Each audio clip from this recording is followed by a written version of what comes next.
বাসায় প্যালেস নিয়ে যাবো না, তোমার প্যালেস নিয়ে যাবো না।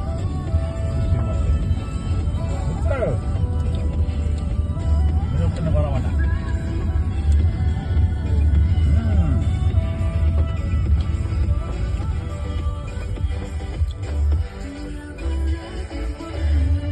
গ্রামীণফোন নিয়ে এলো স্বল্প মেয়াদের ইন্টারনেট। এখন 24 ঘন্টা মেয়াদে 1 জিবি 28 টাকায় এবং 72 ঘন্টা মেয়াদে 2 জিবি 69 টাকায়। প্যাক নিন মাই জিপি অ্যাপে অথবা *6# ডায়াল করে। Grameenphone. Tú me entiendes, ¿no? Después tu tal vez. KJFM